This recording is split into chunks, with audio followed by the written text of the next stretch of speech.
Simcha, celebration, Simcha, Simcha, celebration of life. Hello and welcome to Simcha, a celebration of life. I'm your host, Aaron Halevi. In today's show, we look at the Jewish month of Adar, pay a visit to the Gardens Shul in Cape Town, and find out more about Jewish genealogy. The Jewish leap year, which occurs 7 times in a 19-year cycle, has 13 months instead of the regular 12 months. This is so that the lunar-based Jewish year remains aligned with the solar year, as well as ensuring that the festivals retain their positions relative to the seasons as prescribed in the Torah. Sara Evian tells us more.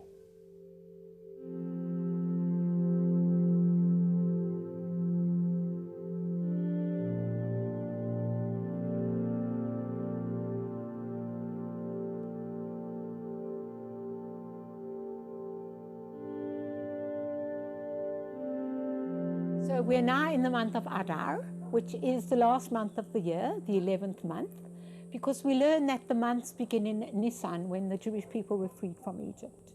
So the last month is always about completion and resolution and tying up old ends. And this year, we actually have 2 months of Adar because it's a leap year. And a leap year in the Jewish calendar means that it's actually an extra month of 29 or 30 days. So Kabbalistically, the extra month of Adar is called a pregnant month because it's growing inside it something out of the ordinary, something that we don't usually have.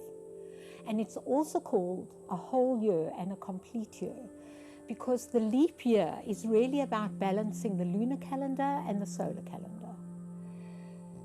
In Judaism, we mostly use the lunar calendar, but we also count our days and our months by the solar calendar. And because the lunar calendar is 11 days short of the solar calendar, this collects every year. And we have the directive in the Torah that we need to celebrate Pesach in the spring in Israel. And so in order to do that, every few years we have to add an extra month, which will allow the solar and the lunar calendar to become in balance again. And so we learn from this that the extra month of Adar, which we are in, really is a month of balance.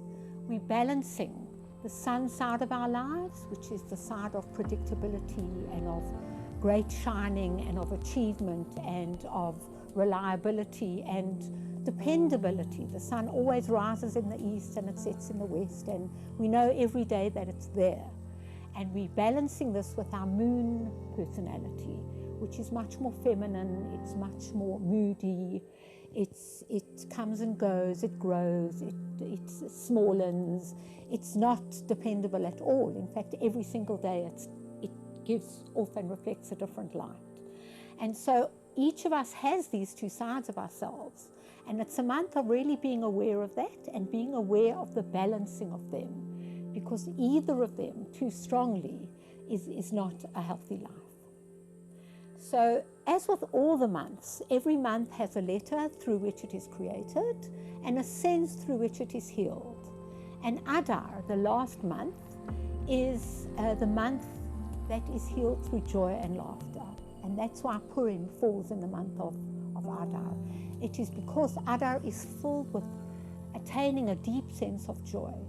And when we look in the holy writings at where we can find joy, we learn an amazing lesson. We learn that joy is found in the place of setting ourselves aside, a place of humility. If we are able to take ourselves out of ourselves and not be so self-conscious, that is the beginning of being joyful, because then we can be fully present to what is. It's quite amazing because the whole point of Adar and Purim is celebrated on the full moon, when the energy of the month is at its strongest.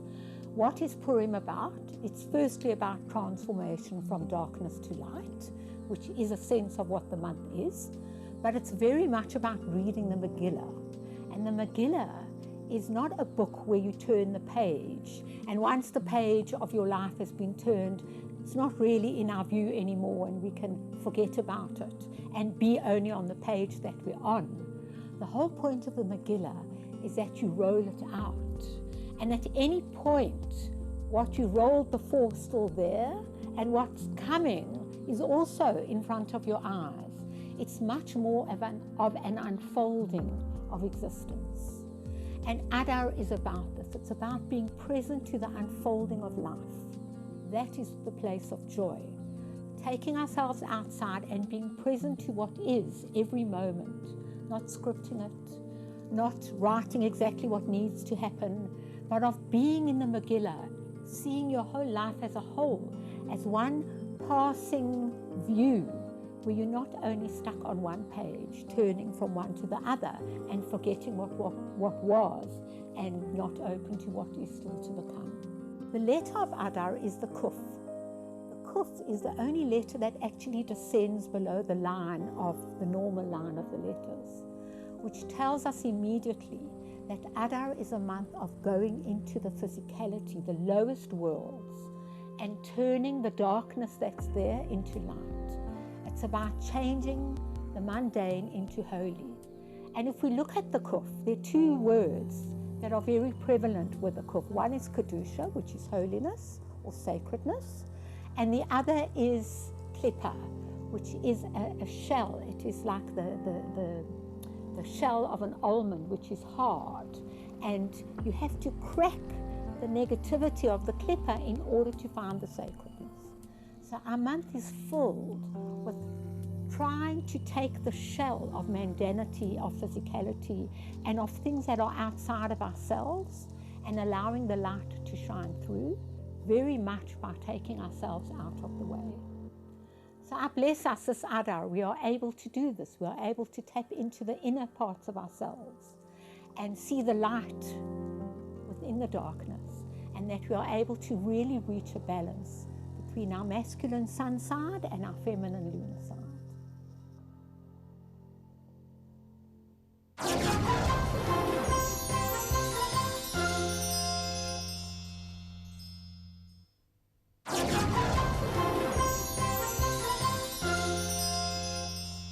Welcome back. The Jewish Genealogical Society of South Africa was established in 1995 in Johannesburg.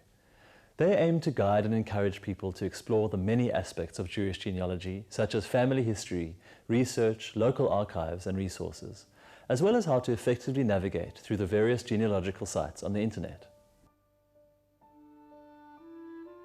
Genealogy actually is the study of family history, and any relationships within family history, like cousin Gwinnetties, aunts, uncles, so on.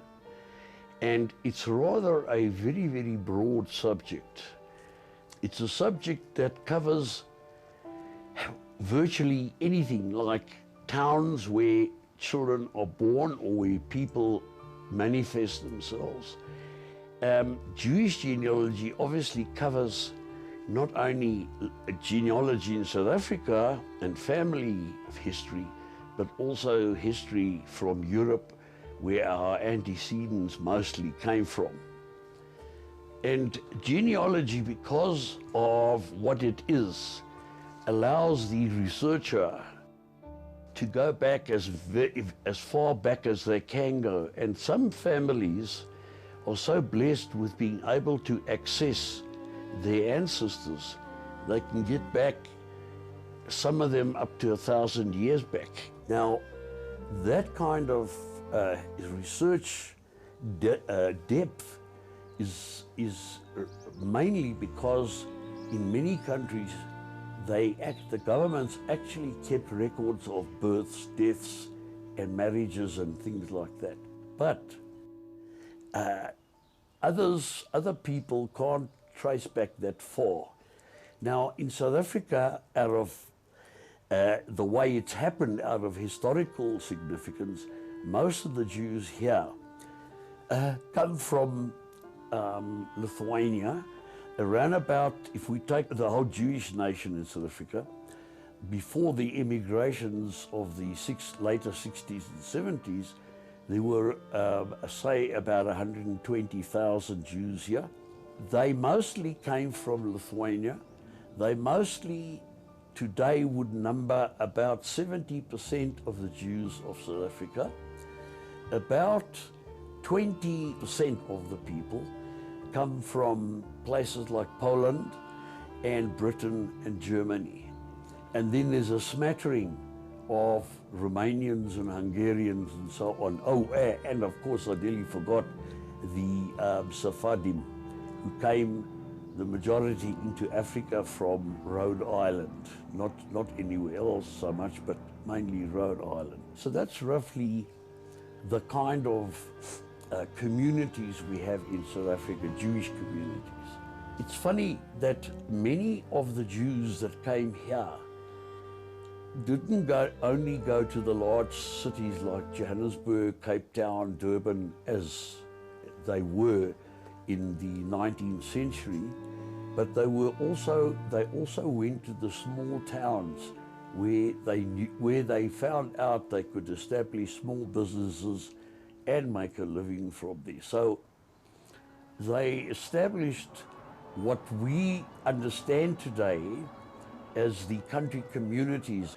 And literally, the Jews that live in South Africa were really the backbone of many of those towns, because it was they who set up the businesses, they who became or were lawyers already and came or accountants and came to live in those towns and supported the economy of each of those towns. So it's quite a fascinating type of history, that. A lot of people who have interest in genealogy don't only study their family history, but they also are very interested in things like the Jewish names, where they come from, what the names are, and so on. And I know 3 or 4 people that are very interested in names, and connected to that is an interest in towns where, to honor some of the Jews that lived there, they've actually given street names the same name as their family names, which is, I think, a really, in a way, a signal honor to have done that. Other aspects are just the derivation of names, such as who are the Kohanim, who obviously stem from Aaron, who was the high priest. But you also get Leviim, and the Levis are actually supposed to be descendants of Moshe. They were the assistants to the priests, the Kohanim, in the Great Temple. Their job was to keep it clean and tidy, but the other main job they had was also to make music. And so from the Leviim, you get many, many Jewish names like Levine, well, L-type names, Levine, Lipinski, Liechtenstein, etc., etc. So it's just interesting as an aside in genealogy to study the derivation of names like that. By the way, a lot of Yiddish families took the names of the towns they came from, more especially when they came from Germany. Or they used tree names, like Appelbaum. There was one family in Brakpan called Appelbaum, and they were obviously from German Jewish descent. One of the other interests in genealogy is not only obviously looking at family histories and family trees, is also studies like Yiddish literature, which stemmed from mainly, especially in the 19th and early 20th century, from Lithuania. It was a terrific amount of writing, publication. And so you have books on Yiddish and in Yiddish, stories, poetry, music was written from way back. The Jews love music. They still do to this day, I would say. But in those days, mainly they kind of copied the gypsy type music, and from that developed a type of music called klezmer music. It's part of the connection between families and the type of lives they live, their lifestyles, and also because Jews love music, it also forms part of their family traditions. And in the old days, there were a lot of Jews who made a living playing musical instruments, and in small groups, many of them would go around from town to town in Lithuania, in Latvia, all those countries, and they would play, give little concerts, at which they obviously got money gifts given to them, and they were able to make a living that way. So it ties up, to me, it ties up very, very strongly with genealogy. One of the other things that struck me, and does strike me very strongly, is the way we pray in shuls. Even though the Ashkenazim, who are the majority, have a sort of a set style of praying, there are variations. And for example, the Lithuanian Jews followed a style of praying. But if you take the German Jews, they were quite a lot different. And of course, if you look at the Sephardim, it's totally, not foreign, but it's very, very different. And from somewhere in my memory, I remember reading that even the Romanian Jews, who spoke a slightly different dialect of Yiddish, they davened a slightly different way. So that's another interesting aspect to me of what genealogy is. So just to sort of summarize quickly, genealogy is not only the study of family history, it is also the way people carried on their lives within the communities that they lived and within the communities they live in today. So a lot of those things, or a lot of those customs, really form part of genealogy, I guess. That's the way I view it.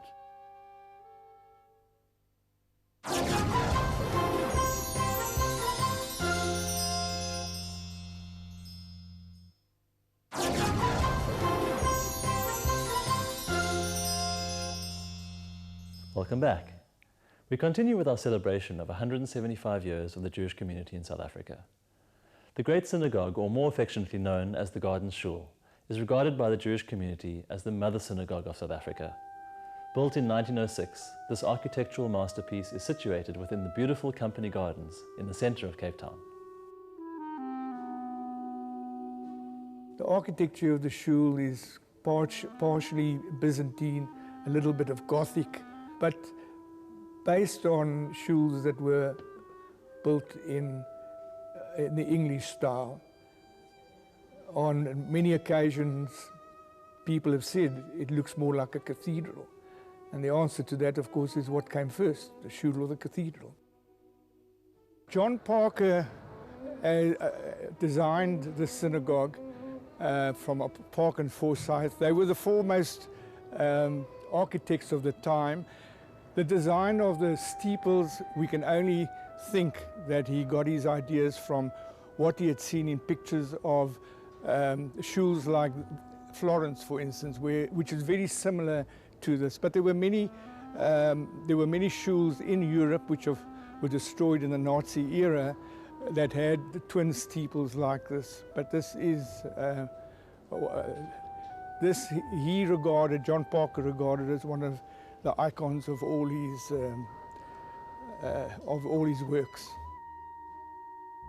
Now, if you look at the old shul and you look at this shul, now other than the main architecture of the shul, which of course is grand, but if you look at the step up to the ark, it's very similar to the old shul. But it's basically the same, and you don't find many shuls that are built on this basis. So they had to use their knowledge of what they'd read in the Bible, and that's how they designed the lead up to the ark. The rest could have been in any synagogue around the world. We're asked many times, what is the design of the mosaics that there are there? Our imagination tells us that if you look at the mosaics, you'll see that it's almost like the Torah opened up. Not quite, but that can be the only answer to what was designed there. The top stained glass windows were all up already in the 1930s. They made provision for stained glass windows. Some were erected when the shul was built, others were put in later on. But by the 1930s, all the top mosaics that you see in the shul were put in place. The interesting story is about the stained glass windows downstairs. Until 3 years ago, they were plain glass windows. And one of our members, who is a plastic surgeon and also an artist, he saw that we were moving in the wrong direction in terms of what we were going to do with those white windows. And he, being the artist that he is, he designed all these windows, the 24 windows, and they're all based on festivals, symbolism of Judaism. And there's a book that we brought out, which gives you the story behind each window. Here we have a commemorative plaque for the First World War of those who had volunteered. Some of the names on top are those who never came back, and the list of those who had enlisted are the names at the bottom here. The other commemorative plaques are for donations of stained glass windows. There's a memorial plaque for Professor Israel Abrams, Alfred Bender, and various other people. There's even a commemorative plaque. There was a train accident where 3 of our congregants got killed in a train accident, and that was erected as well. So before modern times and before the campus was constructed, the main entrance to the shul used to be through the front doors of the shul. Then as things developed on the campus, from a security point of view, they decided to not necessarily close off the front doors, but make the main entrance through the rear end of the shul. We do open these doors up on Rosh Hashanah and Yom Kippur when the shul is full, and also on a Friday night live. Once a year we make a grand opening here where the festivities are held in the company gardens itself. This shul is a tremendous pride to the South African Jewish community, being the history of the shul, the fact that this year we're now turning 175 years. And I think once one enters into the portals of this beautiful synagogue, you're immediately overwhelmed by the sense of awesomeness. I mean, you just think about the very many thousands of prayers that have been recited over the years in this synagogue, and to imagine how they are reverberating off the walls. So I think just walking in here and getting that sense of history and the sense of tradition, I think it's a pride for the South African Jewish community. Well, that's all we have for this week's episode of Simcha, a celebration of life. As always, we'd love to hear from you, so please send us a message on Facebook at Spirit Sister Productions. From me, Aaron Halevi, and the Simcha team, have a wonderful week ahead.